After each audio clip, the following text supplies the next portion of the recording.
جب تمہارا قادر، جب تمہارا قادر مطلق خدا ہو جائے گا۔ اعوذ باللہ من الشیطان الرجیم، بسم اللہ الرحمن الرحیم۔ سامعین و ناظرین کرام، السلام علیکم ورحمۃ اللہ وبرکاتہ۔ آج کا پروگرام پاکستان میں جاری اخلاقی و سیاسی بدترین ابتری کے بارے میں ہے۔ پاکستانی قوم من حیث القوم ایک مسیحا کو پکار رہی ہے، حالانکہ پاکستانی قوم من حیث القوم اللہ تعالیٰ کے بروقت بھیجے ہوئے مسیحا کی نہ صرف تکذیب کر چکی ہے، بلکہ اس مسیحا کی جماعت یعنی جماعت احمدیہ پر عرصہ حیات تنگ کیے ہوئے ہے۔ یہ قوم من حیث القوم جماعت احمدیہ کے خلاف ظلم و تشدد کے ان دو ناک داستانیں لکھ رہی ہے۔ خدا تعالیٰ ان لوگوں سے ناراض ہو چکا ہے۔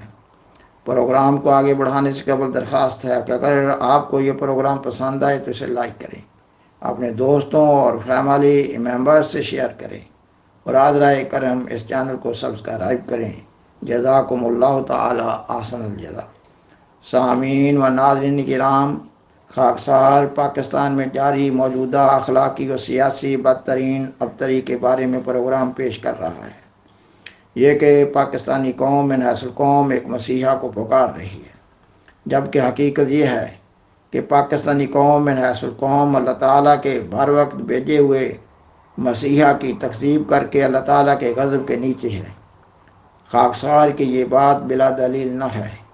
حقیقت یہ ہے کہ پاکستان کے قیام کے سلسلہ میں جماعت احمدیہ نے اپنے امام حضرت خلیفۃ المسیح ثانی مرزا بشیر الدین محمود احمد رضی اللہ تعالیٰ عنہ کی قیادت میں انتھک محنت کی۔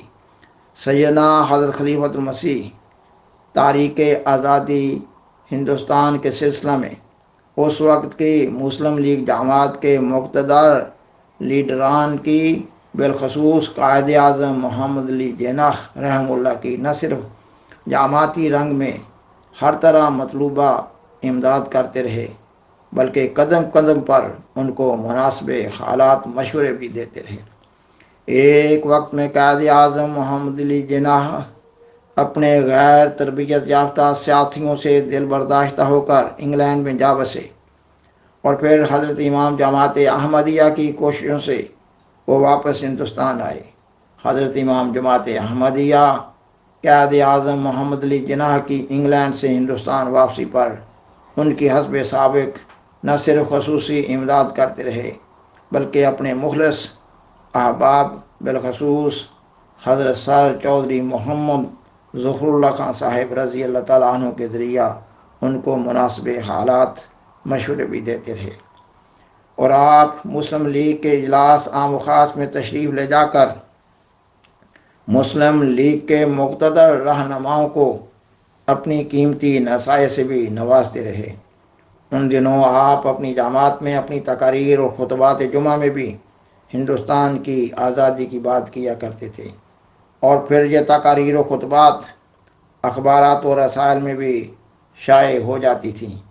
آپ نے 12 جنوری 1945 کو مسجد اقصی قادیان میں خطبہ جمعہ دیتے ہوئے ارشاد فرمایا، وقت آ گیا ہے کہ انگلستان برٹش امپائر کے دوسرے ممالک بالخصوص ہندوستان کے ساتھ زیادہ سے زیادہ میل جول رکھے، اور اس کے ساتھ صلح کرنے کے لیے پرانے جھگڑوں کو بھلا دے، اور دونوں مل کر دنیا میں آئندہ ترقیات اور امن کی بنیادوں کو مضبوط کریں۔ اے انگلستان، تیرا فائدہ ہندوستان سے صلح کرنے میں ہے۔ نیز آپ نے فرمایا، اس میں شبہ نہیں کہ میرا ایسی نصیحت کرنا اس زمانہ میں جب کہ ہماری جماعت ایک نہایت قلیل جماعت ہے، بالکل ایک بے معنی سی چیز نظر آتی ہے۔ میری آواز کا نہ ہندوستان پر اثر ہو سکتا ہے اور نہ انگلستان پر اثر ہو سکتا ہے۔ میں انگلستان کو نصیحت کرنا ضروری سمجھتا ہوں، خواہ میری یہ نصیحت ہوا میں ہی اڑ جائے۔ اب تو ہوا میں اڑنے والی آواز کو بھی پکڑنے کے سامان بھی پیدا ہو چکے ہیں۔ یہ ریڈیو ہوا میں سے ہی آواز کو پکڑنے کا آلہ ہے، پس مجھے اس صورت میں اپنی آواز کے ہوا میں اڑ جانے کا بھی کیا خوف ہو سکتا ہے، جبکہ ہو سکتا ہے کہ اللہ تعالیٰ میری ہوا میں اڑنے والی آواز کو بھی لوگوں کے کانوں تک پہنچا دے۔ سامعین و ناظرین کرام، اللہ تعالیٰ نے آپ کی اس آواز میں برکت رکھ دی۔ 17 فروری 1945 کو، یعنی آپ کے خطبہ جمعہ کے 1 ماہ 5 دن کے بعد، انگلستان میں کامن ویلتھ ریلیشنز کانفرنس کا افتتاح ہو رہا تھا۔ جماعت احمدیہ کے ممتاز نمایاں انتہائی مخلص ممبر حضرت سر چودھری محمد ظفر اللہ خان صاحب رضی اللہ تعالیٰ عنہ ان دنوں ہندوستان کی فیڈرل کورٹ کے جج تھے، یعنی آپ گورنمنٹ کے ملازم تھے۔ اس کے باوجود گورنمنٹ نے آپ کو ہندوستانی وفد کے قائد کی حیثیت سے انگلستان بھجوا دیا، اور پھر باوجود اس کے کہ آپ سرکاری نمائندہ تھے، اللہ تعالیٰ نے آپ پر تصرف کرتے ہوئے یہ طاقت اور جرأت بخشی کہ آپ نے اس اجلاس میں ہندوستان کی آزادی کے حق میں پرزور آواز بلند کی۔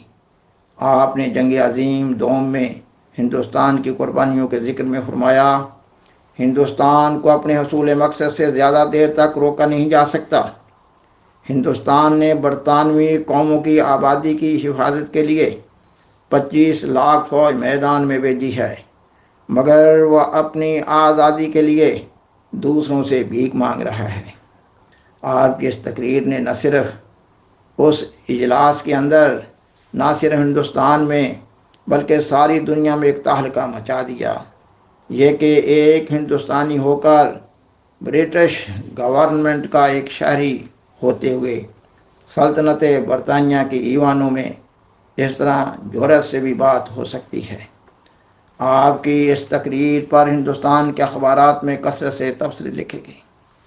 ان تمام تبصروں کا اور ان تمام عبارتوں کا ذکر نہیں کیا جا سکتا۔ بطور نمونہ 3 تبصرے نہایت اختصار سے پیش کیے جا رہے ہیں۔ اخبار پرتاپ نے 22 فروری 1945 کی اشاعت میں لکھا، آپ نے برطانوی حکمرانوں کو وہ کھری کھری سنائیں کہ سننے والے دنگ رہ گئے۔ برطانوی حکومت کے درجنوں تنخواہ دار ایجنٹوں کے کیے کرائے پر آپ کی ایک تقریر نے پانی پھیر دیا۔ اخبار ریاست نے 26 فروری 1945 کی اشاعت میں لکھا، چودھری سر محمد ظفر اللہ خان جج فیڈرل کورٹ ایک بلند کریکٹر شخصیت ہیں، اور آپ کے لیے یہ ممکن نہیں کہ آپ کے دل اور زبان میں فرق ہو۔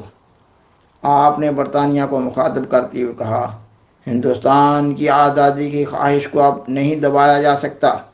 25 لاکھ ہندوستانی میدان جنگ میں اقوام دولت مشترکہ کی آزادی قائم رکھنے کے لیے جنگ کر رہے ہیں، لیکن وہ خود اپنی آزادی سے محروم ہیں۔ اخبار نے لکھا، اے کاش برطانیہ کے مدبر سر ظفر اللہ خان کے اس بیان کو آنکھیں کھول کر پڑھیں اور ہندوستان کو آزادی دی جائے۔ سامعین و ناظرین کرام، حضرت سر چودھری محمد ظفر اللہ خان صاحب رضی اللہ تعالیٰ عنہ نے نہ صرف 17 فروری 1945 کو کامن ویلتھ کانفرنس کے افتتاحی اجلاس میں ہندوستان کی آزادی کا مطالبہ کیا، بلکہ اس روز عشائیہ کی ایک خصوصی سرکاری تقریب میں بھی اپنے موقف کی تائید میں ایک مؤثر پرزور تقریر فرمائی، اور پھر بعد میں ایک تقریر لندن ریڈیو سے بھی کی۔ المختصر یہ کہ پھر برطانیہ حکومت نے ہندوستان کی آزادی پر کام کرنا شروع کر دیا، اور پھر برطانیہ کے وزیر اعظم نے 20 فروری 1947 کو ہندوستان کو جلد ہی آزادی دینے کا اعلان کر دیا، اور ہندوستان کی آزادی 14 اگست 1947 تک سیدنا حضرت امام جماعت احمدیہ کی قیادت میں جامعات کے بعد اہل علم نے مختلف شعبہ جات میں سخت محنت کی توفیق پائی اور ان تمام امور کو بخوبی سر انجام دیا جن کا ہندوستان کی آزادی سے قبل ہونا ضروری تھا۔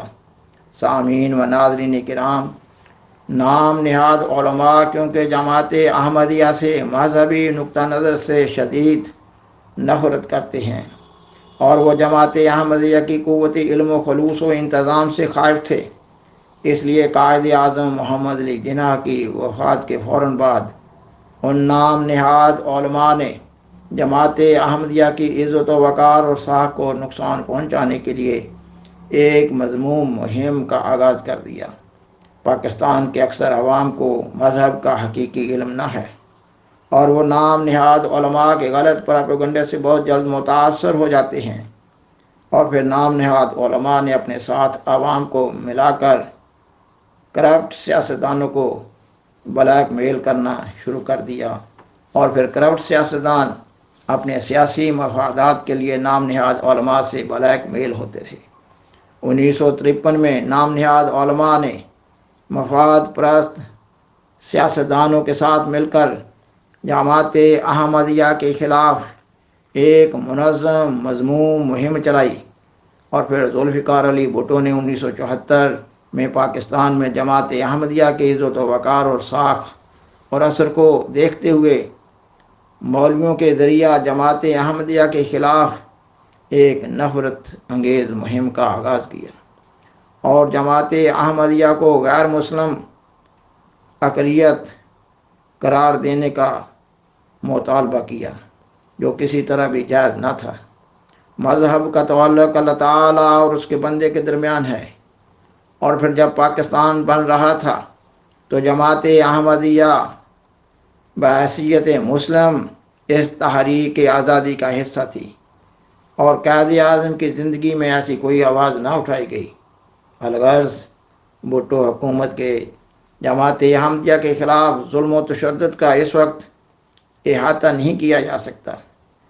بھٹو برملا کہتا رہا کہ وہ جماعت احمدیہ کے ہاتھ میں کشکول پکڑا دے گا، اور پھر 1984 میں ایک فوجی عامر ضیاء الحق نے اس نفرت انگیز مہم کو اور آگے بڑھایا اور اعلان کرتا رہا کہ جماعت احمدیہ بمنزلہ ایک کینسر کے ہے جس کا خاتمہ کرنا ضروری ہے۔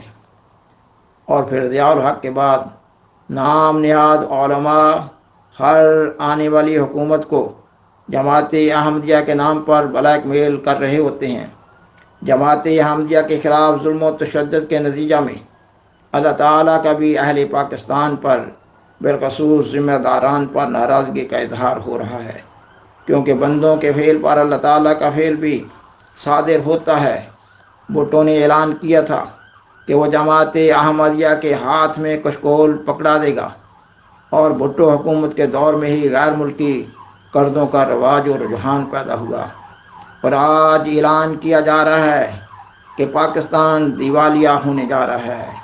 دراصل یہ اللہ تعالیٰ کی طرف سے سزا ہے، اللہ تعالیٰ کی ناراضگی ہے، کیونکہ یہ لوگ نسل بعد نسل جماعت احمدیہ پر غلط رنگ میں ظلم و ستم روا رکھ رہے ہیں اور احمدیوں پر عرصہ حیات تنگ کیا ہوا ہے۔ کاش کوئی اس عقدہ کو سمجھے۔ ان حالات میں پاکستانی قوم ایک مسیحا کو پکار رہی ہے۔ کاش پاکستانی قوم اس مسیحا کو شناخت کرنے کی توفیق پاوے جس کو اللہ تعالیٰ نے بھیجا ہے۔ وآخر دعوانا ان الحمدللہ رب العالمین۔ شکریہ۔